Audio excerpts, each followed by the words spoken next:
Hi students, good morning to everyone. நம்ம இன்னைக்கு பார்க்க போற class 11th standard computer application computer science. Already சொல்லிருக்கேன் computer scienceக்கும் computer applicationக்கும் first volumeல first 5 lessons சேமா தான் இருக்கும். சோ ஒரே வீடியோ தான் ரெண்டு பேருக்கும். ஓகேவா? பார்த்தா fundamentals of computers. ஆல்ரெடி ஒரு கிளாஸ் பார்த்திருக்கோம். fundamentals of computersல introduction to computer பார்த்திருக்கோம். அதே மாதிரி generations of computer பார்த்திருக்கோம். ஓகேவா? அடுத்து என்னன்னா First digital computer பத்தி பார்க்க போறோம். நிறைய டாபிக் இருக்கு. ஒவ்வொண்ணா பாப்போம். இன்புட் அவுட்புட் டிவைसेस இருக்கு, பூட்டிங் இருக்கு, இது எல்லாமே பாப்போம். அதுக்கு முன்னாடி ஃபர்ஸ்ட் டிஜிட்டல் கம்ப்யூட்டர் எது அப்படினு பாப்போம். ஃபர்ஸ்ட் டிஜிட்டல் கம்ப்யூட்டர் எது அப்படினா ENIAC தான். ENIAC ஆல்ரெடி சொல்லிருக்கோம். ஃபர்ஸ்ட் ஜெனரேஷன்ல கண்டுபிடிச்ச கம்ப்யூட்டர்ஸ் என்னன்னா அதுல ENIAC வருது. ENIACனா என்னன்னா லாஸ்ட் கிளாஸ்ல சொல்லிருக்கேன். Electronic numerical integrator and calculator. 1 mark 2 மார்க்ல கேட்கலாம் இதனுடைய அப்ரிவியேஷன். ஓகேவா? So ENIAC na electronic numerical integrator and calculator. Okay va? இது வந்து invented by Presper Eckert and John Merkle.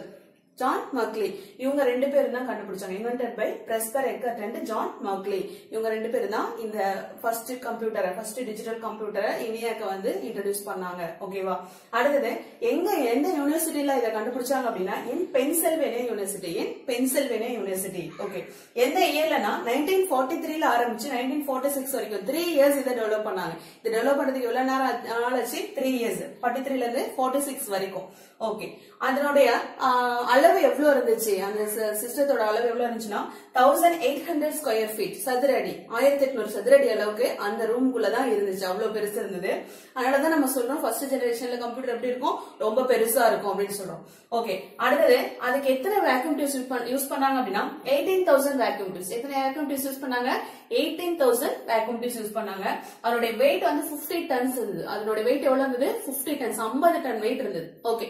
இதுதான் வந்து ஃபர்ஸ்ட் டிஜிட்டல் கம்ப்யூட்டரோட டீடைல்ஸ். இது 3 மார்க்ல கூட கேட்கலாம். ஃபர்ஸ்ட் டிஜிட்டல் கம்ப்யூட்டர் பத்தி எழுதுங்கன்னு கேட்கலாம், அல்லது ENIAC பத்தி எழுதுங்கன்னு கேட்கலாம். எது கேட்டாலும் இந்த ஆன்சர் எழுதணும். இது நல்லா ஃபங்க்ஷனபிளா தான் ஒர்க் ஆகுற மாதிரி தான் இருந்துச்சு. ஃபர்ஸ்ட் ஜெனரேஷன்ல ENIACங்கிறது ஃபர்ஸ்ட் டிஜிட்டல் கம்ப்யூட்டர். டிஜிட்டல்னா என்ன சொல்லிருக்கேன்? 0s and 1s யூஸ் பண்றதுதான். அந்த கம்ப்யூட்டர் வந்து நல்லா ஃபங்க்ஷன் ஆகுற மாதிரி தான் இருந்துச்சு. ஓகேவா? அடுத்த டாபிக் பார்க்கலாம்.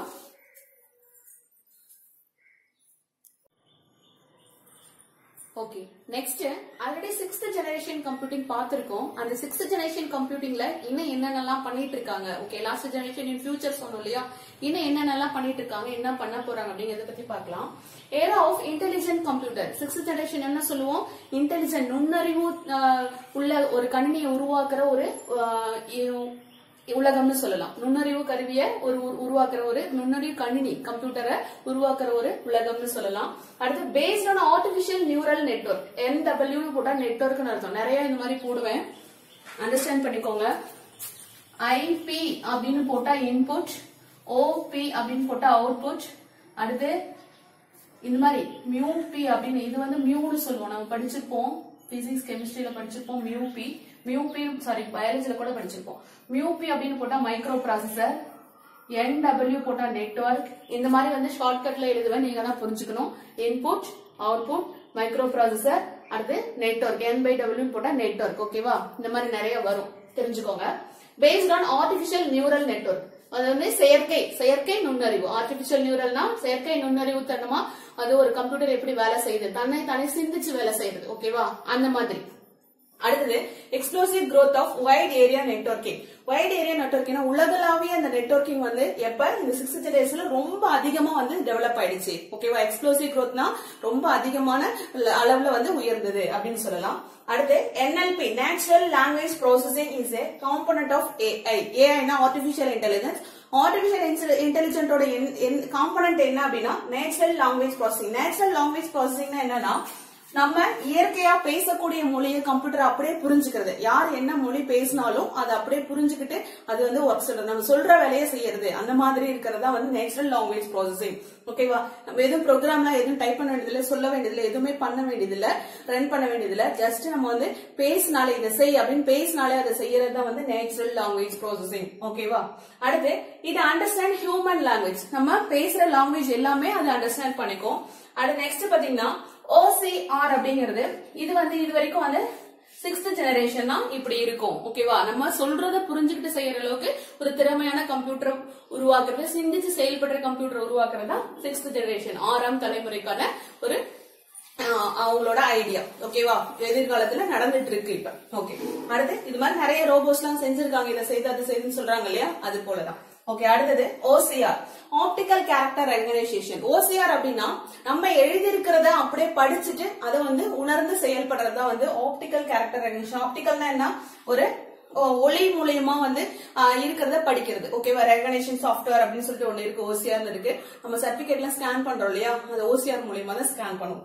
ஓகே, அது என்ன பண்ணும்னா image photograph scans of Indus valley civilisation able to recognise.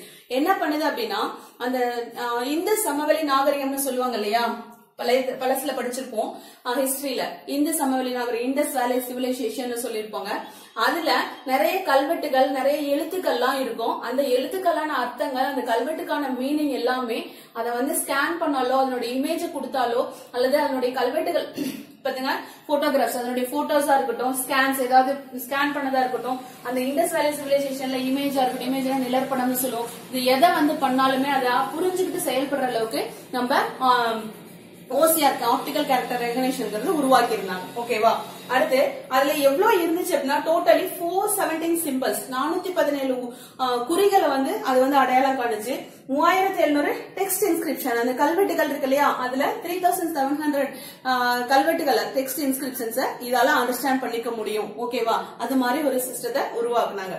இதுதான் 6ஆம் தலைமுறை கம்ப்யூட்டர் பத்தி. இது டூ யூ நோல கொடுத்திருப்பாங்க.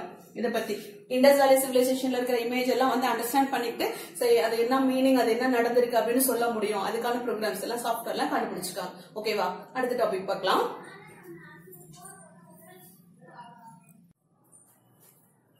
நெக்ஸ்ட் பாருங்க, கம்ப்யூட்டர்ங்கிறது மேனா மெஷினான்னு ஒரு கொஸ்டின். கம்ப்யூட்டர்ங்கிறது மேனா மெஷினா அப்படின்ற ஒரு கொஸ்டின். அதுக்கு என்ன பதில் சொல்றாங்கன்னு பாருங்க. In 19th century, computer referred to who performed calculation using abacus and slide rule. இந்த கம்ப்யூட்டர்ங்கிற பேர் யாருக்கு கொடுத்திருந்தாங்க அப்படின்னா 19th centuryல யார் வந்து கால்குலேஷன்ஸ் அபாகஸ் ஸ்லைட் ரூல் இது ரெண்டு மூலமா யார் கால்குலேஷன்ஸ் போட்டு கொடுக்கறாங்களோ அவங்களுக்கு அந்த மேனுக்கு பேரு கம்ப்யூட்டர்னு சொன்னாங்க. எந்த ஒரு மனிதன் ஒரு அபாகஸ் கிட் மூலியமாவோ அல்ல ஸ்லைட் ரூல்னு ஒரு கிட் இருக்கு. ஓகேவா, அபாகஸ் கிட் பாத்திருப்பீங்க, அதே மாதிரி ஸ்லைட் ரூல்னு ஒரு கிட் இருக்கு. இந்த கிட் மூலியமா நம்ம சம்ஸ் அந்த பீட்ஸ் வந்து மூவ் பண்ணி சம்ஸ் போடுவோம் இல்லையா, அந்த மாதிரி சம் போடுற மேனை கம்ப்யூட்டர்னு சொன்னாங்க.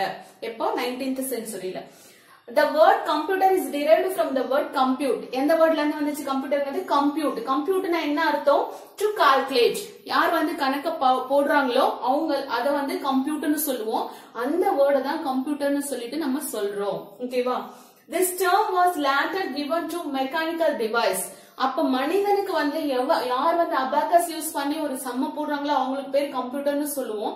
கொஞ்ச நாள் கழிச்சு இந்த கம்ப்யூட்டரை கண்டுபிடிச்சதுக்கு அப்புறம் அந்த மெஷினுக்கு இந்த கம்ப்யூட்டர்ங்கிற பேரை கொடுத்துட்டாங்க. The term later given to mechanical device. இந்த மெக்கானிக்கல் டிவைஸ்க்கு கம்ப்யூட்டர்ங்கிற பேரை கொடுத்துட்டாங்க. ஏன்னா இதுவும் டு கால்குலேட் கணக்கு போடுது. சோ இதுக்கு பேரு கம்ப்யூட்டர்னு சொல்லி கொடுத்துட்டாங்க. ஓகேவா, Today's computer. What is computer னு கேட்டா இந்த ஆன்சர் எழுதலாம். Computers are electronic devices that accept data as input, process it, produce output and store them for future. இதுதான் வந்து what is computerங்கிறதுக்கு ஆன்சர். 2 மார்க்ல கேட்கலாம். 2 மார்க்ல இம்பார்ட்டன்டான क्वेश्चन தான் computer. What is computer? Computers are electronic device. அது ஒரு மின்னணு சாதனம் that accept data as input. நம்மகிட்ட இருந்து உள்ளீடு, இன்புட்னா உள்ளீடு நீங்க தமிழ்ல சொல்லணும். உள்ளீடு வாங்கிக்கிட்டு நம்ம கிட்ட இருந்து உள்ளீடு வாங்கிக்கிட்டு accept data. டேட்டானா தரவுகளை உள்ளீடாக பெற்றுக்கொண்டு, தரவுகளை உள்ளீடாக பெற்றுக்கொண்டு, டேட்டானா தரவு, தரவுகளை உள்ளீடாக பெற்றுக்கொண்டு accept data as input, process it அதை செயல்படுத்தி, process itனா அதை செயல்படுத்தி, உள்ள நம்ம கிட்ட ஏதோ ஒன்னு குடுக்குறோம், கொடுத்த இன்புட்டா குடுக்குறோம், அதை வந்து வாங்கி செயல்படுத்தி produce output வெளியீட்ட நமக்கு கொடுக்குது, வெளியீட்ட உருவாக்குது. அவுட்புட்னா வெளியீடு, வெளியீட்ட உருவாக்குது. அண்ட் ஸ்டோர் ஃபார் ஃபியூச்சர் எதிர்காலத்துக்கு அதை சேமிச்சு வைக்குது. ஸ்டோர் ஃபார் மெமரியில சேவ் பண்ணி வைக்கணும் இல்லையா, நம்ம எப்ப வேணாலும் எடுத்துக்கலாம் அப்படின்னு. அதுதான் ஸ்டோர் ஃபார் ஃபியூச்சர், எதிர்காலத்துக்கு அதை சேமிச்சு வைக்குது. இதுதான் வாட் இஸ் கம்ப்யூட்டர். கணினி என்றால் என்னக்கு 2 mark answer. Computers R electronic device that accept data as input, process it and produce output and store for future. ஒரு எலக்ட்ரானிக் டிவைஸ் நம்ம இருந்து இன்புட்டை வாங்கிட்டு ப்ராசஸ் பண்ணிட்டு அவுட்புட்டை ப்ரொடியூஸ் பண்ணி ஸ்டோர் ஃபார் ஃபியூச்சர், ஃபியூச்சருக்கு ஸ்டோர் பண்ணிட்டு. That is what is computer answer. கணினி என்றால் என்ன? ஓகேவா, அடுத்த டாபிக் பார்க்கலாம்.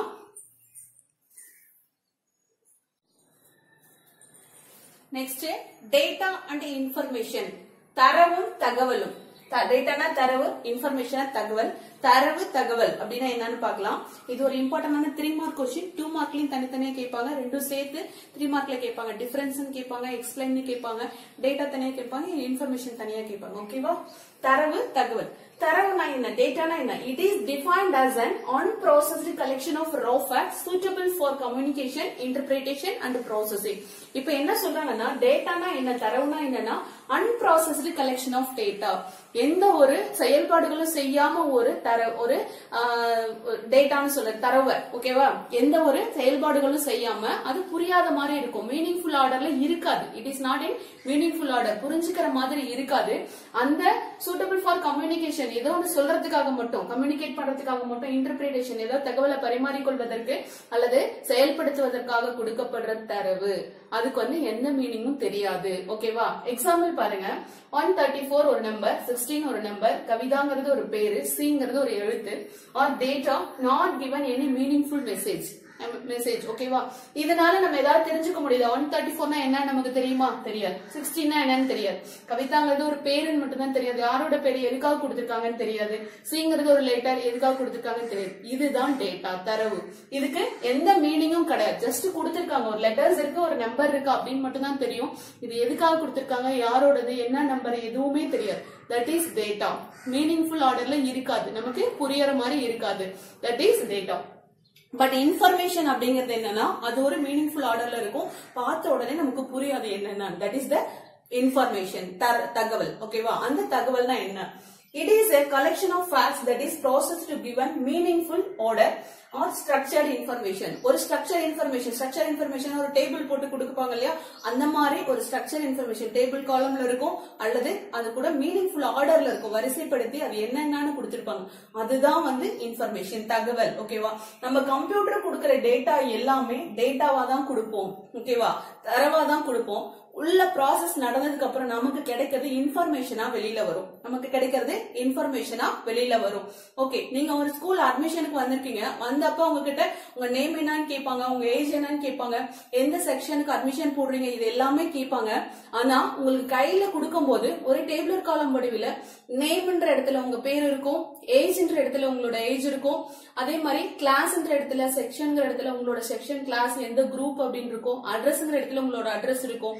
இது எல்லாமே கரெக்டா அந்த ஃபார்மேட்ல அதை வந்து அமைச்சிருப்பாங்க. ஓகேவா? ஆனா நீங்க சொல்லும் போது உங்ககிட்ட அந்த பேரு, அந்த நம்பரை மட்டும் தான் சொல்றீங்க. சோ டேட்டாவா கொடுக்கும் போது என்ன கொடுக்குறாங்க?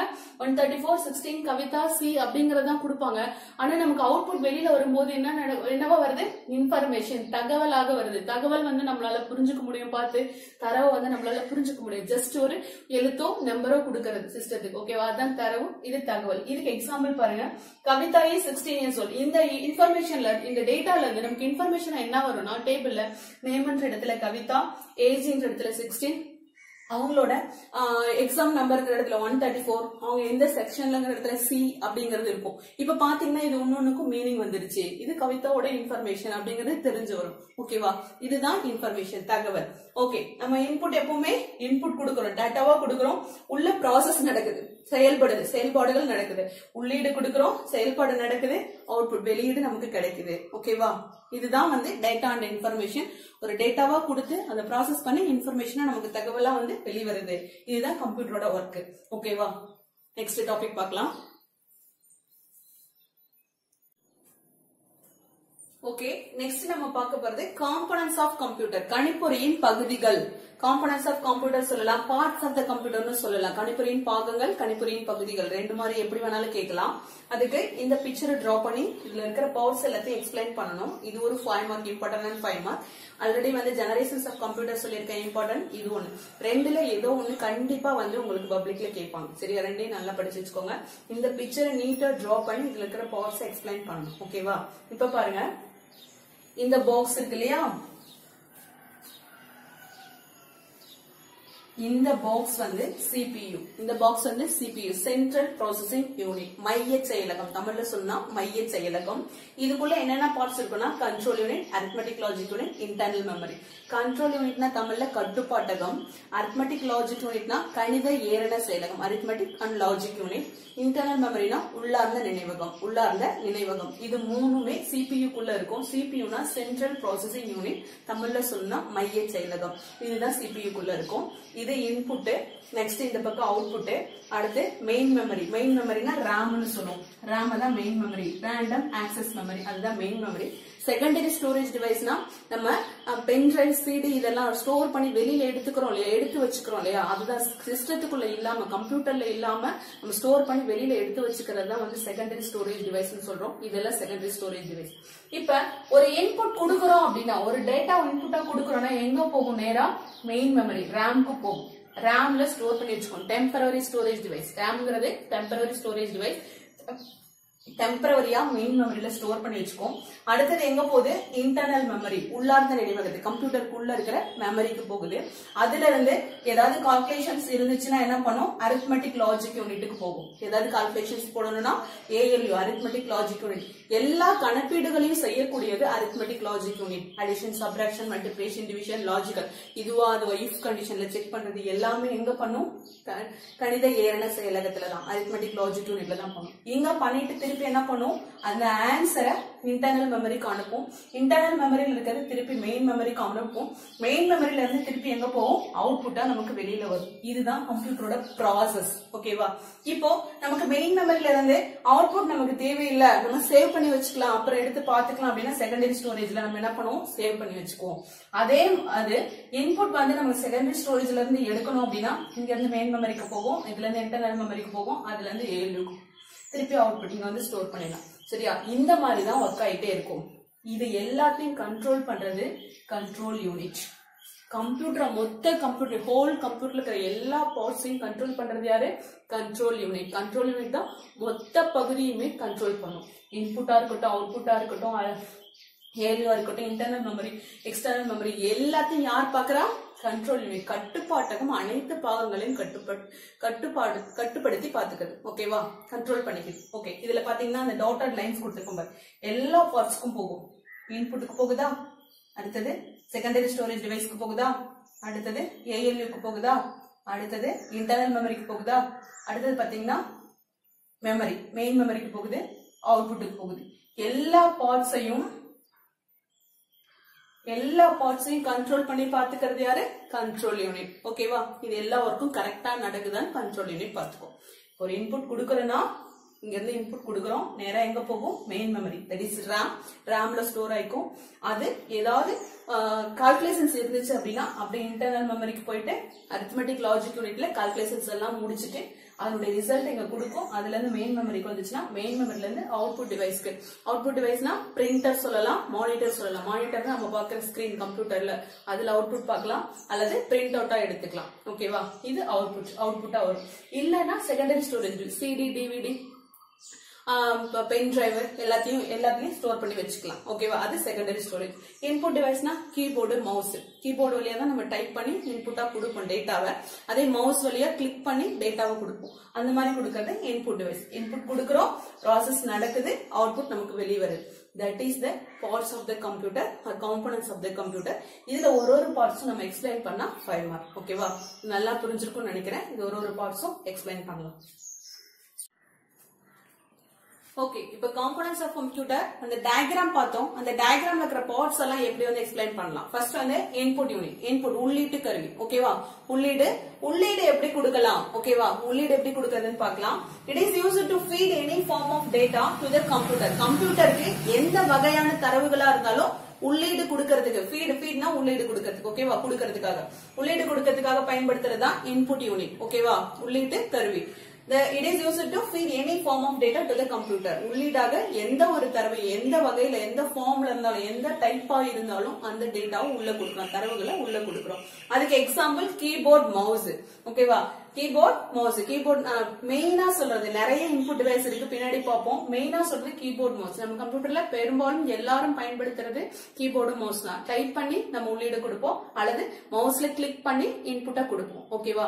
இந்த இன்புட்ல கொடுக்கிற டேட்டா வந்து அடுத்தது ஸ்டோர் பண்ணி வச்சுக்கோ. இதுக்கு ஃபர்தர் ப்ராசஸிங் அகைன் ஏதாவது ப்ராசஸ் பண்ணனும்னா வேணும் அப்படின்றதுக்காக ஸ்டோர் பண்ணி வச்சுக்கோ கம்ப்யூட்டர்ல. அது மெமரி யூனிட். ஓகேவா?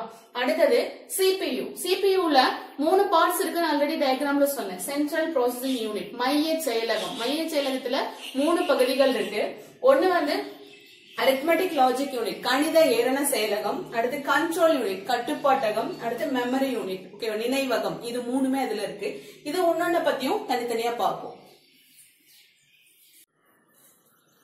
நெக்ஸ்ட் நம்ம CPU-ல இருக்கிற 3 பார்ட்ஸ் பத்தி பார்க்க போறோம். அதுல first ALU, arithmetic logic unit, கணித ஏரண செயலகம். அது என்ன ஒர்க் பண்ணுது அப்படின்னா, it performs arithmetic operations such as addition, subtraction, multiplication, division and logical operations. இந்த ஒர்க்க பண்ணுது. கூட்டலா இருக்கட்டும், கழித்தலா இருக்கட்டும், வகுத்தலா இருக்கட்டும், பெருக்கலா இருக்கட்டும். அடுத்து லாஜிக்கல் ஆபரேஷன், தர்க்க செயல்கள். இதுவா அல்லது இதுவா அப்படின்னு செக் பண்ணுவோம் இல்லையா, அந்த தர்க்க செயல்பாடுகள். இது எல்லாத்தையும் யார் பண்றா? ALU, arithmetic logic unit. எல்லா கணித கணக்கீடுகள் மேக்ஸ்ல இருக்க எல்லா ப்ராப்ளம்ஸும் என்ன யார் பண்றா? அந்த கணக்கீடுகள் ஃபுல்லா ALU தான் பண்ணுது. ஓகேவா? It performs arithmetic operations such as addition, subtraction, multiplication, division and logical operations. கூட்டல், கழித்தல், வகுத்தல், பெருக்கல் மற்றும் தர்க்க செயல்பாடுகளை செய்ய உதவுகிறது. ஓகேவா? அடுத்தது கண்ட்ரோல் யூனிட். கண்ட்ரோல் யூனிட்னா சொல்லிருக்கேன், மொத்த கம்ப்யூட்டரையும் அதுதான் வந்து கட்டுப்படுத்துதுன்னு சொல்லியிருக்கேன். கட்டுப்பாட்டகம். ஓகேவா? It controls the flow of data between, BW போட்டா பிட்வீன். நான் இப்படி போடுறேனே, இன்புட்னா IP, அவுட்புட்னா OP, இந்த மாதிரி போடுறேனே நீங்களும் போடக்கூடாது. நீங்க ஃபுல்லா தான் எழுதணும். நான் ஜஸ்ட் தெரிஞ்சுக்கிறதுக்காக போட்டுட்டு இருக்கேன். ஓகேவா? So, between the CPU, memory and input output devices. நான் அதிலே சொல்லியிருக்கேன், கண்ட்ரோல் யூனிட்ல இருந்து எல்லா பார்ட்ஸுக்கும் வந்து கனெக்ஷன் போகும்னு சொல்லியிருக்கேன். அந்த டாட்டட் லைன்ஸ் கொடுத்திருக்கோம் இல்லையா, அது வந்து கம்ப்யூட்டர் கண்ட்ரோல் யூனிட்ல இருந்து எல்லா பார்ட்ஸுக்கும் போகும். ஏன்னா அந்த கண்ட்ரோல் யூனிட் எல்லா பார்ட்ஸையும் கண்ட்ரோல் பண்ணுது அப்படிங்கிறதுக்கு தான் இங்க சொல்லியிருக்காங்க. Flow of data. டேட்டா வந்து இங்க எங்க போயிட்டு இருக்கு, அந்த ஆரோ மார்க் வந்து டேட்டா ஃப்ளோ தான் குறிக்குது. பிட்வீன் CPU-க்குள்ள மெமரிக்குள்ள இன்புட் அவுட்புட் டிவைஸ் எல்லாத்துக்கும் அந்த கனெக்ஷன் போகுது. அது எல்லாத்தையும் கட்டுப்படுத்துறது யாரு? கண்ட்ரோல் யூனிட், கட்டுப்பாட்டகம். எல்லா பார்ட்ஸையும் கண்ட்ரோல் பண்ணுது. ஓகே, இப்போ அந்த பிக்சர்ல நான் போட்டிருப்பேன் சைட்ல டேட்டா ஃப்ளோ ஒரு லைன் போட்டிருப்பேன். அந்த லைன் வந்து டேட்டா ஃப்ளோ, இந்த டாட்டட் லைன் வந்து கண்ட்ரோல் ஃப்ளோ.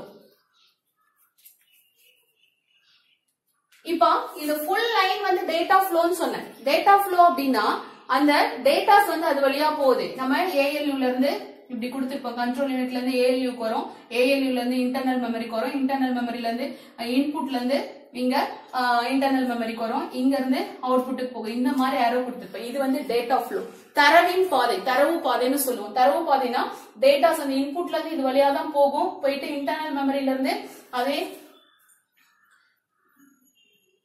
இப்படி. ஓகேவா? இன்டர்னல் மெமரில இருந்து ALU-க்கு போகுது, ALU-ல இருந்து திருப்பி வந்து அவுட்புட்டுக்கு போகுது. தரவு வந்து இந்த வழியா தான் பாஸ் ஆகுது. அது தரவு பாதை. அடுத்தது ஒரு டாட்டட் லைன்ஸ். டாட்டட் லைன்ஸ் வந்து கண்ட்ரோல் ஃப்ளோ, கட்டுப்பாட்டு பாதைன்னு சொல்லுவோம். கட்டுப்பாட்டு பாதைன்னா என்னன்னா, கண்ட்ரோல் யூனிட்ல இருந்து எல்லா பார்ட்ஸையும் கட்டுப்படுத்துறதுக்காக ஒரு எல்லாமே போகுது இல்லையா, அதுதான் வந்து டாட்டட் லைன்ஸ்ல கொடுப்போம். இந்த லைன் வந்து கரெக்டா போகணும். டேட்டா ஃப்ளோக்கு எந்த கோடு, கண்ட்ரோல் ஃப்ளோக்கு எந்த கோடுன்னு கரெக்டா டாட்டட் லைன்ஸ் சிங்கிள் லைன் ஃபுல்லா கரெக்டா போடணும். போட்டுட்டு சைட்ல இது டேட்டா ஃப்ளோவா கண்ட்ரோல் ஃப்ளோவா இந்த பிக்சர்ல கட்டாயமா கொடுக்கணும். எது டேட்டா ஃப்ளோ எது கண்ட்ரோல் ஃப்ளோன்னு கட்டாயமா கொடுக்கணும். கண்ட்ரோல் யூனிட்ல இருந்து எல்லா பார்ட்ஸ்க்கும் கொடுக்கிற கனெக்ஷன் வந்து கண்ட்ரோல் ஃப்ளோ. டேட்டா ஒரு டிவைஸ்ல இருந்து இன்னொரு டிவைஸ்க்கு, ஒரு பார்ட்ல இருந்து இன்னொரு பார்ட்டுக்கு வந்து நம்ம சேஞ்ச் ஆகுறது வந்து டேட்டா ஃப்ளோ. ஓகேவா? அது ஃபுல் லைன் போடணும், இது டாட்டா லைன் போடணும். மறக்காம இதை போட்டுருக்கணும் பிக்சருக்கு, இல்லைன்னா அதுக்கு ஒரு மார்க் குறைச்சிருவாங்க. ஓகேவா? கண்டிப்பா போடணும். சரி, கண்ட்ரோல் யூனிட் என்ன பண்ணுது? உள்ள மொத்த பாகங்களையும் கட்டுப்படுத்துது. All the parts of the computer. அடுத்து மெமரி யூனிட். மெமரி யூனிட்ல மெயினா 2 டைப்ஸா சொல்லலாம். ஒன்னு வந்து பிரைமரி மெமரி, இன்னொன்னு வந்து செகண்டரி மெமரி. ஓகேவா? முதன்மை நினைவகம், இரண்டாம் வகை நினைவகம். முதன்மை நினைவகம், இரண்டாம் வகை நினைவகம். நினைவகத்தை முக்கியமா 2 பகுதியா பிரிக்கலாம். ஒன்னு முதன்மை நினைவகம், இன்னொன்னு இரண்டாம் வகை நினைவகம். இது 2 பத்தியும் பார்க்கலாம்.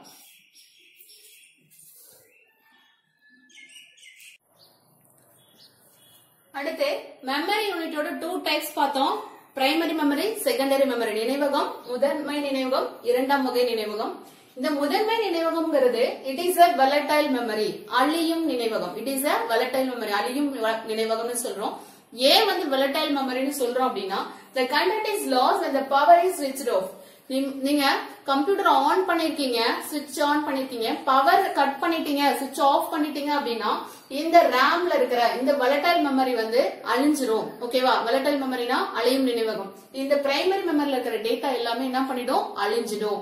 தட் இஸ் எக்ஸாம்பிள் வந்து RAM, random access memory. ரேம்ல இருக்கிற எல்லா டேட்டாஸும் என்ன பண்ணிடும்? அழிஞ்சிடும். அதுல இருக்கிற தரவுகள் எல்லாமே அழிந்து விடும். ஏன் அப்படின்னா நம்ம டைப் பண்ற டேட்டாஸ் எல்லாமே ஃபர்ஸ்ட் ரேம்ல தான் ஸ்டோர் ஆகுது, இன்டர்னல் மெமரி. ஓகேவா? பிரைமரி மெமரியில தான் ஸ்டோர் ஆகுது. அந்த மெமரியில ஸ்டோர் ஆகுறத நம்ம சிஸ்டத்துக்குள்ள இன்டர்னல் மெமரிக்குள்ள சேவ் பண்ணி வைக்கணும். ஓகேவா? இன்டர்னல் மெமரிக்குள்ள மெயின் மெமரியில தான் ஸ்டோர் ஆகும். நம்ம டைப் பண்ண என்ன பண்ணும்? மெயின் மெமரியில ஸ்டோர் ஆகும் ரேம்ல. அதை இன்டர்னல் மெமரிக்குள்ள நம்ம ஸ்டோர் பண்ணணும் அல்லது செகண்டரி மெமரிக்குள்ள எதுல ஸ்டோர் பண்ணணும்னாலும் அதை சேவ் பண்ணணும். நீங்க நிறைய கம்ப்யூட்டர் யூஸ் பண்ணிருப்பீங்க, 8th வரைக்கும் யூஸ் பண்ணிருப்பீங்க. அதுல பாத்தீங்கன்னா ஏதாவது ஒரு ஃபைல் நீங்க ஏதோ டைப் பண்ணீங்க, ஏதோ டிரா பண்ணீங்க அப்படின்னா அதை சேவ் பண்ணல, கரண்ட் ஆஃப் ஆயிடுச்சு அப்படின்னா ஆட்டோமேட்டிக்கா என்ன ஆயிடும்? நீங்க டிரா பண்ணதோ டைப் பண்ணதோ எரேஸ் ஆயிடும், அழிஞ்சு போயிடும். என்ன பண்ணணும்? ஒரு நேம் கொடுத்து சேவ் பண்ணிட்டா அது என்ன பண்ணும்? இன்டர்னல் மெமரிக்குள்ள ஸ்டோர் ஆயிடும். பிரைமரி மெமரியில இருந்து மெயின் மெமரியில இருந்து, பிரைமரி மெமரினால மெயின் மெமரினால ரேம்னாலும் ஒண்ணுதான். Primary memory, main memory, RAM மூணுமே ஒண்ணுதான். அந்த ரேம்ல இருக்கிற டேட்டா வந்து நீங்க சேவ் பண்ணீங்கன்னா ஆட்டோமேட்டிக்கா அது இன்டர்னல் மெமரிக்குள்ள சேவ் ஆயிடும், எடுத்து பார்க்க முடியும். பட் ரேம்குள்ளேயே இருக்கு, நீங்க எதுவும் சேவ் பண்ணல அப்படின்னா என்ன ஆகும்? அது பவர் கட் ஆனோடனே அழிஞ்சு போயிடும். என்ன போயிடும்? அழிஞ்சு போயிடும். ஓகேவா? That is volatile memory. அதே வந்து செகண்டரி மெமரி அப்படின்னா நம்ம வந்து எடுத்து சேவ் பண்ணி வச்சுக்கலாம். சிடியோ டிவிடியோ அது மாதிரி இருக்கு இல்லையா, அதுல வந்து சேவ் பண்ணி வச்சுக்கலாம். That is secondary memory. It is a non-volatile memory, அழியா நினைவகம். non-volatile memory, அழியா நினைவகம். The content is available when the power is switched off. Power off ஆனாலும் என்ன பண்ணும்? கண்டென்ட் அப்படியே இருக்கும், அழியாது. ஓகேவா? எரேஸ் ஆகாது. அதுக்கு எக்ஸாம்பிள் CD-ROM. CD-னா காம்பாக்ட் டிஸ்க்னு சொல்லுவோம். CD-னா காம்பாக்ட் டிஸ்க், ROM-னா ரீட் ஒன்லி மெமரி. அந்த மெமரியில ஸ்டோர் பண்ணிட்டா நம்ம என்ன பண்ணலாம்? அத அழியாம வச்சுக்கலாம். பவர் கட் ஆனாலும் அழியாம இருக்கும், நம்ம பாத்துக்கலாம். ஓகே, இப்போ என்னென்ன பார்ட்ஸ் பாத்திருக்கோம்? இன்புட் டிவைஸ் பாத்திருக்கோம். அடுத்தது CPU, அந்த பாக்ஸ்குள்ள இருந்தது CPU. CPUல என்னென்ன பாத்திருக்கோம்? ALU பாத்திருக்கோம், கண்ட்ரோல் யூனிட் பாத்திருக்கோம், இன்டர்னல் மெமரி பத்தி பாத்துட்டோம். அடுத்தது மெமரி பத்தி, மெமரியில டைப்ஸும் பாத்துட்டோம். அடுத்து லாஸ்டா அந்த புக் இருந்தது அவுட்புட் யூனிட் மட்டும் இருக்கு, அதை பார்க்கலாம். அடுத்து அவுட்புட் யூனிட், வெளியீடு. ஓகேவா? வெளியீடு எப்படி கொடுப்போம் அப்படின்னா it is any hardware device that convey information to user in an understandable form. நம்ம சொன்னோம் இல்லையா, டேட்டானா புரியாது, இன்ஃபர்மேஷன் என்ன பண்ண கம்ப்யூட்டர்ல ப்ராசஸ் பண்ணதுக்கு அப்புறம் நம்ம கிடைக்கிறது புரிஞ்சுக்கிற நிலைமையில இருக்கும். சோ தட் இஸ் இன்ஃபர்மேஷனை யூசர்னா கம்ப்யூட்டர் யூஸ் பண்ற நம்ம தான் யூசர்னு சொல்லுவோம். in an understandable form, புரியக்கூடிய வகையில நமக்கு இது வெளியீடா கொடுக்குது. That is output device. ஓகேவா? அவுட்புட் யூனிட், வெளியீடு அப்படின்னு சொல்றது. அதுக்கு எக்ஸாம்பிள் வந்து மானிட்டர், பிரிண்டர். ஓகேவா? இது வந்து திரையகம், இது வந்து அச்சுப்பொறி. திரையகம், அச்சுப்பொறி. அது கீபோர்டுக்கும் மவுஸுக்கும் நான் தமிழ்ல சொல்லல. கீபோர்டுனா வந்து விசைப்பலகை, மவுஸ்னா சுட்டி. கீபோர்ட்னா விசைப்பலகை, இது வந்து உள்ளீட்டு கருவிகள். கீபோர்ட்னா விசைக்கருவி, விசைப்பலகை. இது வந்து மவுஸ்னா சுட்டி. ஓகேவா? அது மறந்துடாதீங்க. இதுக்கு வந்து திரையகம், அச்சுப்பொறி. திரையகம், அச்சுப்பொறி, இது ரெண்டும் தான் வெளியீட்டுக்கு ஒரு எக்ஸாம்பிளா சொல்றோம், வெளியீட்டு கருவிகளா சொல்றோம். ஓகேவா? அடுத்தது இந்த டாபிக் இதோட போதும். இந்த லெசன்ல இன்னும் டாபிக் இருக்கு, அடுத்த கிளாஸ்ல பார்ப்போம். இன்னைக்கு பார்த்த டாபிக்கான இம்பார்ட்டன்ட் क्वेश्चंस பார்ப்போம். ஓகேவா? ஓகே, இன்னைக்கு பார்த்த டாபிக்கான இம்பார்ட்டன்ட் क्वेश्चंस 2 மார்க்ல வாட் இஸ் கம்ப்யூட்டர், கணினி என்றால் என்ன, அதுக்கான ஆன்சர் நான் வீடியோல சொன்னேன், அதை எழுதலாம். Distinguish between data and information. Distinguish between data and information. தரவுக்கும் தகவலுக்கும் உள்ள வேறுபாடு. தரவுக்கும் தகவலுக்கும் உள்ள வேறுபாடு. அதோட எக்ஸ்பிளனேஷன் எழுதி எக்ஸாம்பிள் இருக்கு. ரெண்டையும் டிஃபரன்ஷியேட் போட்டு டேட்டாக்கும் இன்ஃபர்மேஷனுக்கும் தனித்தனியா எழுதணும். ஓகேவா? தரவுக்கும் தகவலுக்கும். அடுத்து what are the components of CPU? CPU ஓட காம்போனன்ட்ஸ், CPU பாகங்கள், மைய செயலகத்தின் பாகங்கள். மைய செயலகத்தின் பாகங்கள் என்னென்ன 3 பார்ட் சொல்லிருக்கேன், அது 3 எழுதணும். ஓகேவா? அடுத்து what is the functions of ALU? Arithmetic logic யூனிட்டோட ஃபங்க்ஷன்ஸ், என்ன வேலையை செய்யுது? இது கணித ஏரண செயலகத்தின் செயல்பாடுகள். கணித ஏரண செயலகத்தின் செயல்பாடுகள் என்ன அப்படிங்கறத எழுதணும். அடுத்து what are the functions of control unit? Control யூனிட்னா கட்டுப்பாட்டகம். கட்டுப்பாட்டகத்தின் செயல்பாடுகள் என்ன? கட்டுப்பாட்டகத்தின் செயல்பாடுகள் என்ன? Functions of ALU. அடுத்து ஃபங்க்ஷன்ஸ் ஆஃப் மெமரி, நினைவகத்தின் செயல்பாடுகள். ஃபங்க்ஷன்ஸ் ஆஃப் மெமரி, மெமரியோட ஃபங்க்ஷன் என்ன வேலையை செய்யுது? அடுத்து differentiate input and output unit. இன்புட்னா என்ன? Feed any data to computer.